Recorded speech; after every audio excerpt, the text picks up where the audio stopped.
Oke, kita kembali pada sebuah perjalanan seorang Randy Beder atau perjalanan saya menafaki perjalanan kehidupan.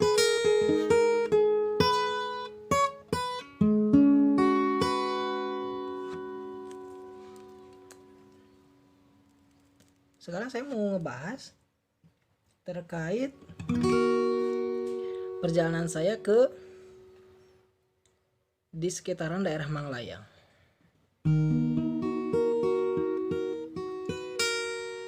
Jadi saya ke Manglayang sekitar sudah 3 kali lebih kan. 3-7 kali lah.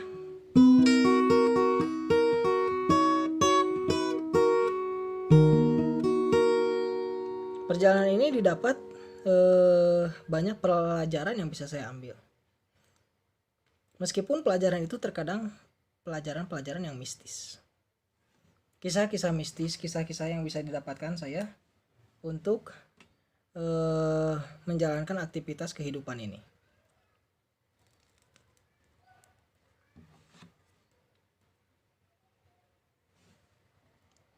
Pertama kali sih ke Manglayang hanya untuk pendekatan diri, tafakur alam. Awalnya sih berdua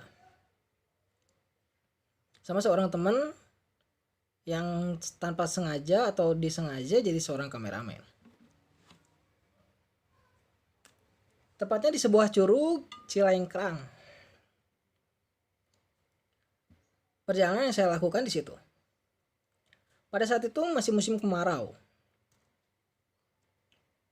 Musim kemarau sehingga menyebabkan beberapa hal, yaitu kekeringan di curug-curug yang kita lalui.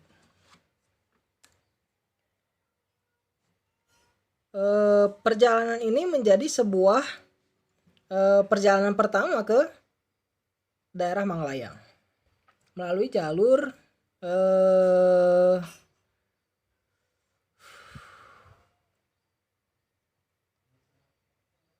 lanjut lagi. Perjalanan dilakukan dengan sangat berhati-hati, melewati banyak rumput ilalang di sekitaran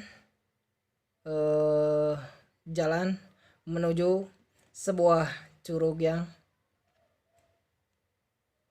menjadi tempat minggu depannya akan dilakukan sebuah perjalanan besar. Untuk yang pertama kali sih nggak ada apa-apa, perjalanan lancar meskipun jatuh berkali-kali. Nah, setelah itu yang menjadi acuan kami ialah bagaimana minggu depan acara kita lancar.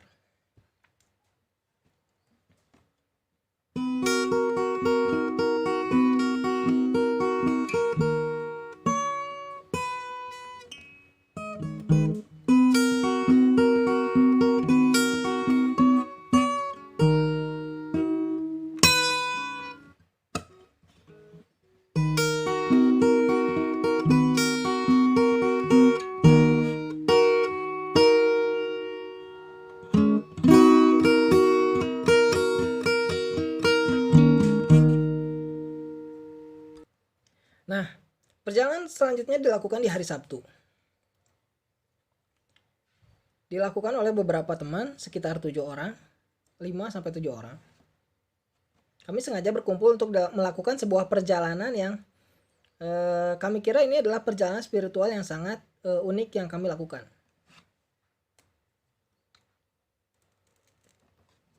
Perjalanan dilakukan sekitar pukul 4 sore dengan maksud mendapatkan sebuah latar background langit yang memancarkan warna toska dari senja itu sendiri.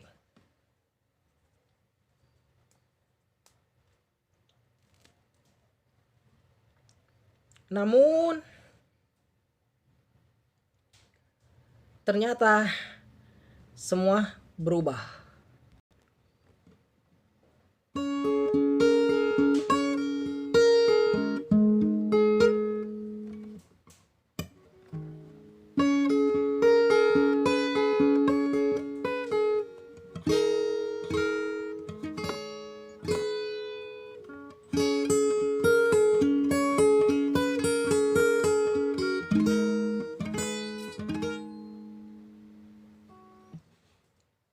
Ya, kami melakukan sebuah tapakur alam dan menemukan hal-hal baru yang unik dari kehidupan ini. Bagaimana ketika kebersamaan dilakukan bersama-sama memang menghasilkan sebuah kerjasama tim yang sangat memuaskan bagi kami.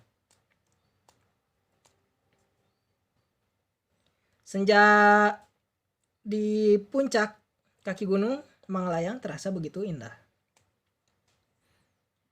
Yang kami dapatkan adalah spot foto yang sangat bagus untuk dijadikan dokumentasi dalam kehidupan kami. Bahwasanya ini adalah sebuah perjalanan yang sangat unik bagi kehidupan manusia. Dimana dengan saling berkomunikasi kita menghasilkan sebuah rasa cipta yang ingin kita ciptakan sendiri, bahwasanya itu adalah sebuah hasil karya yang sangat besar dalam kehidupan ini.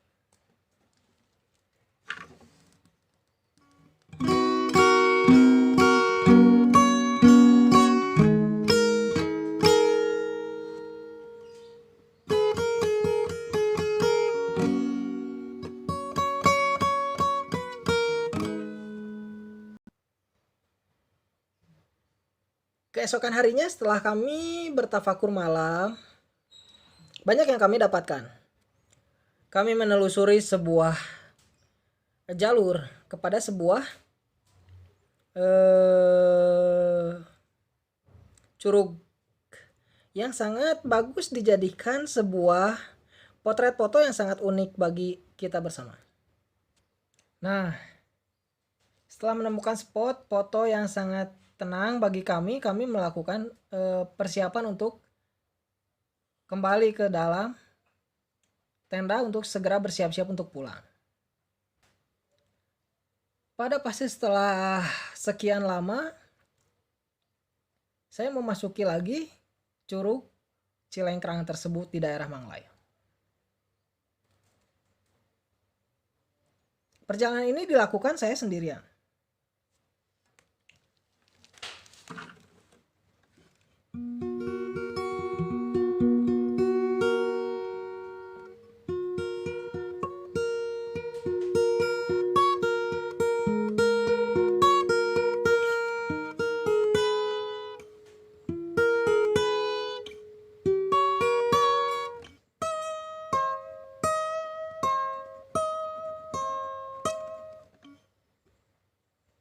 Namun apa yang terjadi pada perjalanan ini?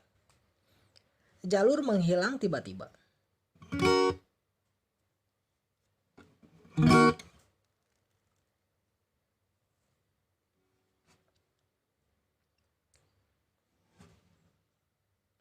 Saya terus meneruskan perjalanan untuk menelusuri rerumputan yang semakin tinggi. Ini ada apa? Saya salah jalan padahal saya sudah mengulang ketiga kalinya sendirian.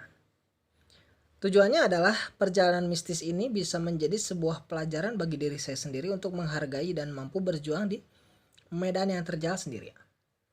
Karena pada suatu saat kita tidak bisa memanfaatkan energi orang lain.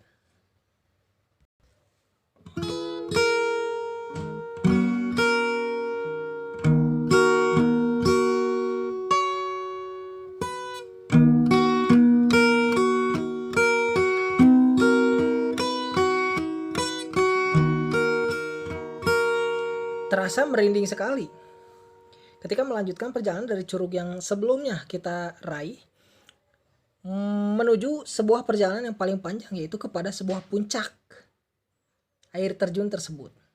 Hanya saja 1 minggu kemarin hujan deras menerpa kota Bandung.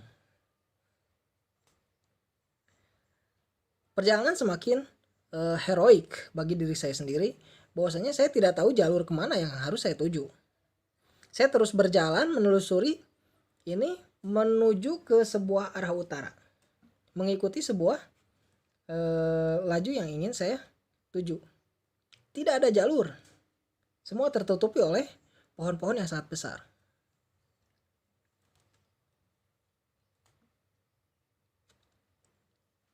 Saya kira saya tersesat di perjalanan ini.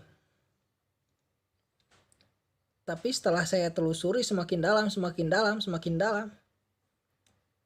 ternyata saya menemukan sebuah surga baru bagi mata saya untuk menikmati pemandangan yang semakin indah ini.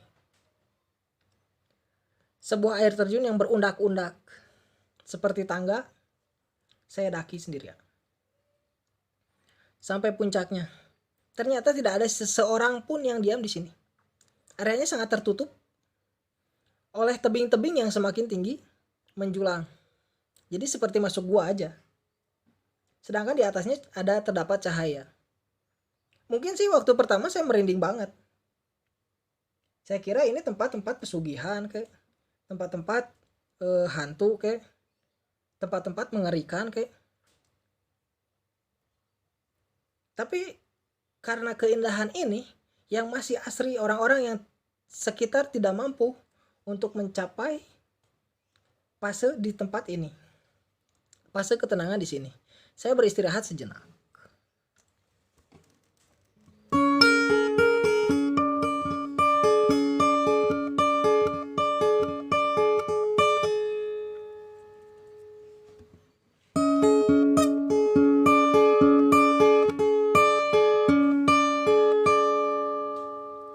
Masih ada rasa merinding karena memang gelap, namun memang pemandangan sangat indah.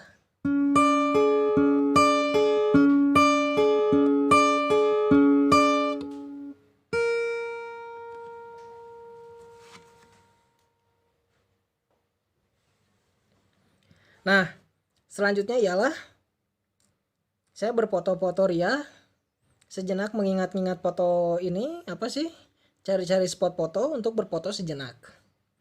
Ini sangat sepi perjalanannya, sangat mengerikan bagi saya dan bagi siapapun yang merasakan ini perjalanan yang sangat unik bagi kehidupan kita.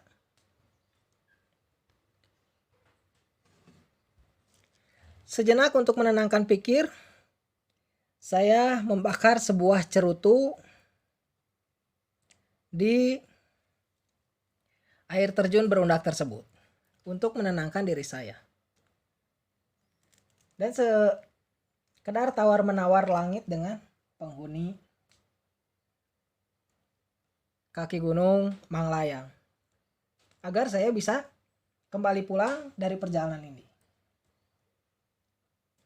Agar saya bisa kembali ke keluarga saya. Agar saya tidak tersesat di perjalanan setelah ini. Kepulangan saya dilanjutkan dengan tersesat di sebuah jalan. Karena waktu perginya juga tidak ada jalur yang khusus menunjukkan arah tersebut.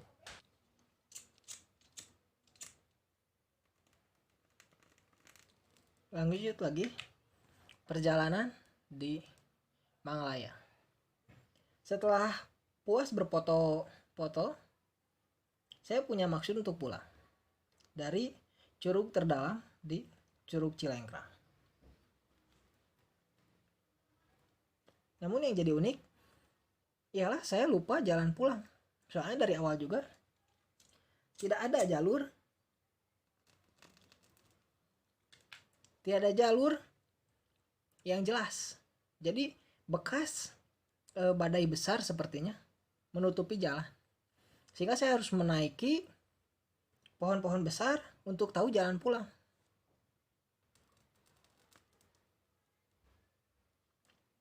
Tersesat di gunung ini bikin saya hati deg-degan. Belum lagi banyak yang menakut-nakuti. Entah apa, rasa was-was datang hadir.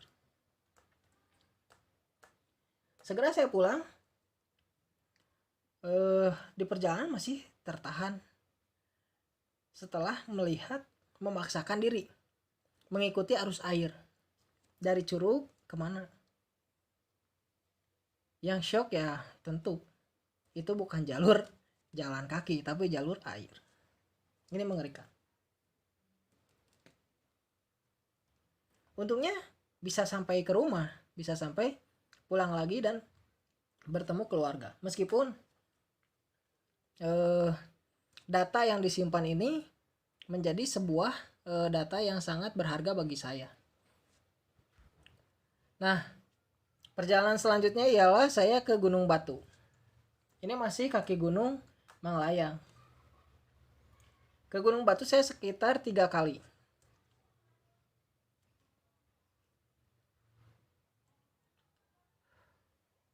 Tujuannya ialah untuk refreshing juga sama tafakur alam juga.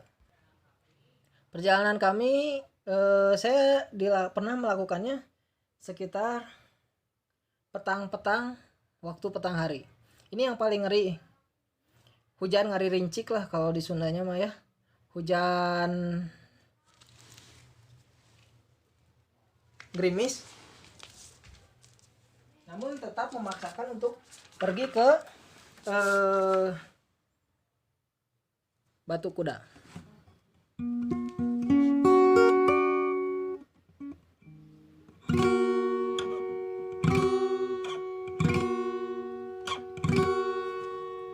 Di perjalanan saya jatuh dari motor.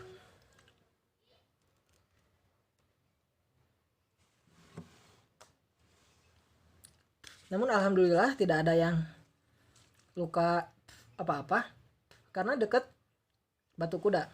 Tersesatnya sangat mengerikan. Perjalanan sangat menjadi sebuah acuan bagi saya pada saat itu. Lanjut perjalanan sampai di Batu Kuda dengan hujan. Kami masuk dan memparkirkan motor.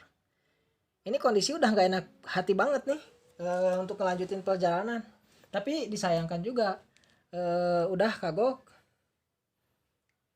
ngeluarin uang. Dan udah kagok ngerencanain kepergian ini.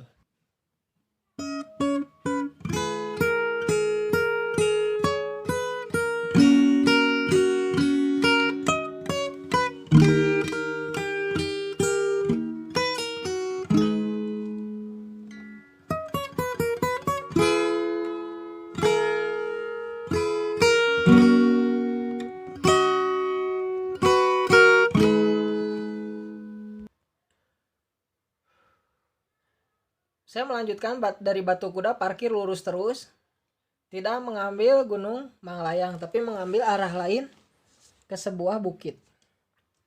Saya melanjutkan perjalanan ke situ dengan memaksakan diri menuju sebuah puncak. Namun hujan masih terus memaksa untuk saya berhenti.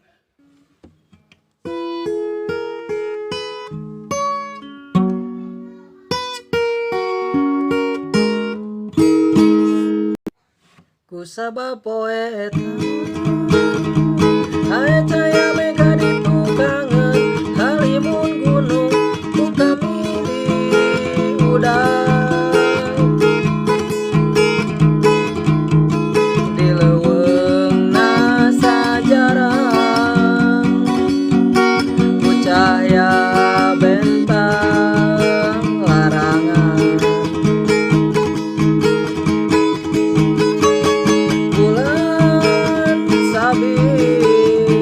kacipta pisan deusna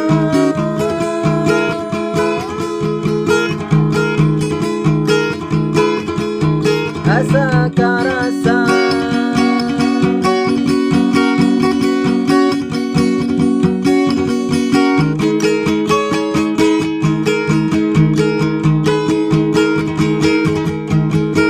bulan bentang jadi saksian langit mongkueng jadi warnana lempang mapai sorangan mapak jagat karasa pisan gemanana kan kukuring maka rasa pisan ngeunangkan.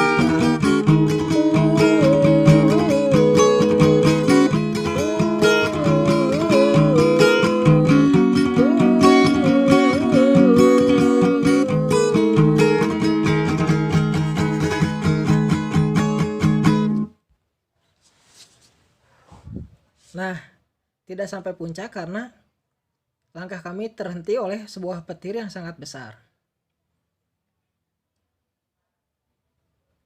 Saya berhenti sejenak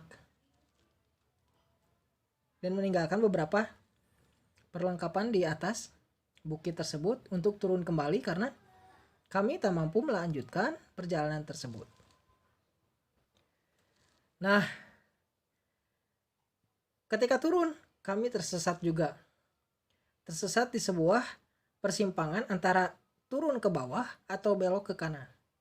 Kami milih turun ke bawah. Namun yang jadi aneh adalah terdengar suara air.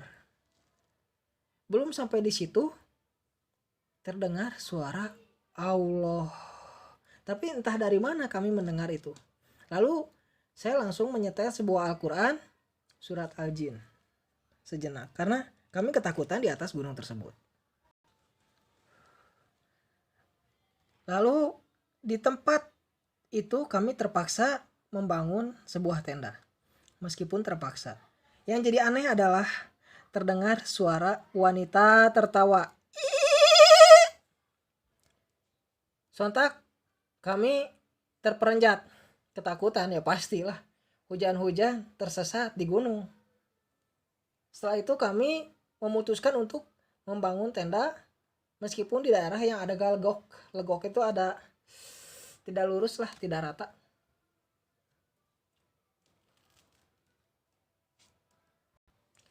Tiba-tiba setelah tenda jadi, saya menggigil. Segera kami memutuskan untuk tidur di tenda tersebut. Di sepertiga malam terakhir, saya memutuskan untuk keluar dari tenda karena ada sesuatu yang tidak tenang. Ketika kami tidur, tenda ditutup. Angin berhembus sangat kencang. Hampir saja playseat kami terbang sangat jauh. Untung terselamatkan, tidak sampai hilang. Nah, di sepertiga malam terakhir itu kami keluar. Saya keluar sendirian. Yang saya lihat adalah sebuah bukit penuh dengan bintang yang sangat dekat sekali dengan kita. Seakan-akan ini adalah sebuah surga mata saya, pemandangan saya. Di sana saya mulai bertafakur meskipun ada sesuatu yang seakan-akan mengikuti saya di belakang. Seseorang berkain putih dengan rambut panjang di belakang saya. Kok takut gini ya? Saya gak berani lihat ke belakang. Saya milih buat kopi, masuk lagi ke tenda, bikin kopinya di dalam tenda. Ditutup lagi tendanya. Meskipun pemandangan sangat indah. Dan HP baterai kami habis semuanya. Keesokan harinya, memilih untuk mencari jalan untuk pulang. Ternyata jarak dari kami tersesat ke tempat parkir sangat dekat. Ini hal yang aneh bagi kami. Sangat dekat, padahal kami mencari-cari kemana-mana. Aneh ceritanya. Di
Perjalanan selanjutnya yang kedua kali kami ke Gunung Manglayang Batu Kuda, yaitu melewati jalur menuju Gunung Manglayang.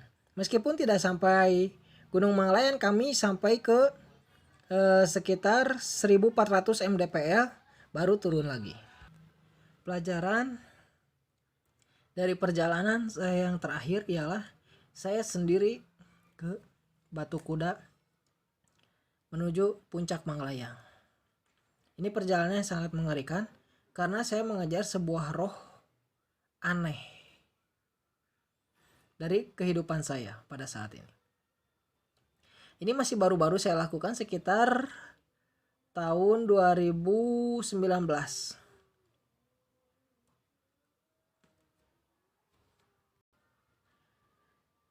Perjalanan saya lakukan sekitar siang-siang hari. Saya melaju sangat bersemangat. Ini bukan perjalanan terakhir sih, perjalanan ketiga. Nanti perjalanan keempat lebih ramai. Saya sendiri menaiki puncak. Nah, di 1400 mdpl saya lanjut. Cuman ketemu dengan dua orang pendaki yang umurnya lebih muda dari saya. Satu laki-laki, satu perempuan. Padahal kondisi sedang ada petir. Saya melanjutkan perjalanan ke Gunung Manglayang.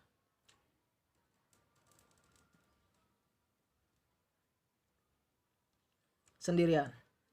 Karena saya yakin di atas pasti tidak ada siapa-siapa. Kagok lah. Tangguh. Saya lanjutkan saja perjalanan ke arah puncak. Spot foto sangat bagus meskipun hujan gerimis dan petir masih saja terdengar di dekat telinga saya. Alkisah kabut semakin tebal di Halimun mungkin ya kalau di Sunda. Kabut semakin tebal di puncak Manglayang. Di puncak Manglayang saya mendapati daerah yang sangat sepi. Hanya sebuah kuburan. Namun ketika baru saja saya sampai, sudah ada satu orang yang bersin. Saya cari orang yang bersinnya, tidak dapat. Tidak ada siapapun yang bersin kecuali hanya saya sendiri yang tidak bersin. Saya berprasangka baik saja. Wow. Saya harus tenang ketika berada di hutan. Saya harus dalam kondisi siaga. Saya harus dalam kondisi yang fit. Saya harus berpikir positif ketika mengalami kondisi seperti ini. Kusaba poeta aja megade tukang Halimun gunung ku kami di udang di leuweung sajarah ku cahya bentang karangan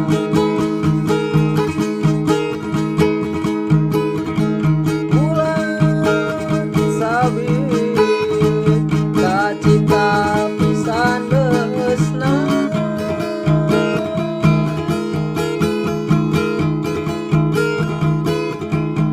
asa karasa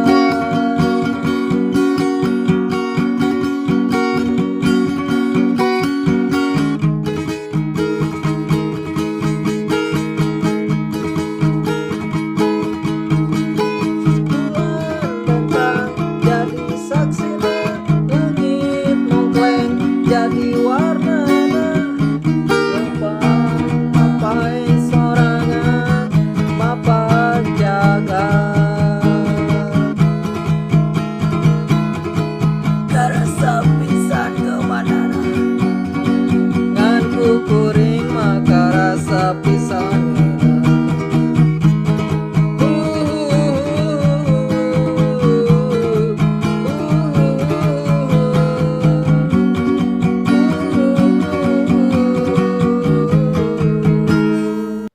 Segera saya turun dari puncak Manglayang karena hari keburu petang, nggak akan bener nih sendirian mudah buru-buru, tapi ini kondisi masih dalam kondisi fit. Saya mulai melatih pikiran saya gimana sih biar positif thinking terus di gunung, gimana sih biar di posisi seperti tertekan kayak gitu saya tetap dalam kondisi benar-benar baik gitu, kondisi benar-benar saya positif thinking lah, hasilnya bagus. Jadi saya ngecek diri saya sendiri benar-benar dalam kondisi itu.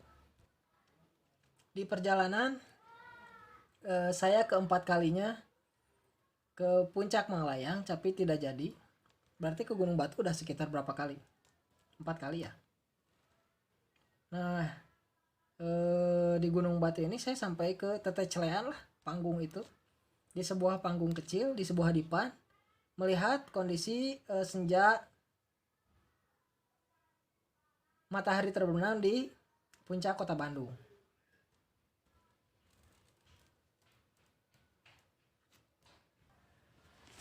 Pada kesempatan keempat saya kesana di puncak sampai petang. Ini hal yang unik, masih ada yang ngumpul.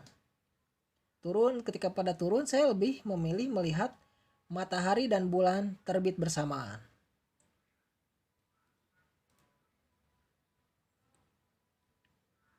Ketika sudah sampai malam, sekitar jam 7 malam, saya turun dari dipan Batu Kuda. Ketika turun saya segera cepat-cepat. Hanya saja ketika dekat parkir ada sesuatu yang memanggil saya untuk melihat ke belakang. Ketika saya lihat, ternyata ada seorang wanita menggunakan gaun putih dan baju panjang. Rambutnya panjang terurai sambil mengatakan, "Jangan kesini lagi, Kang." Semenjak itu saya tidak berani lagi datang ke Batu Kuda. Setelah mendapati kisah misteri itu. Terima kasih. Sunta Asulton ya.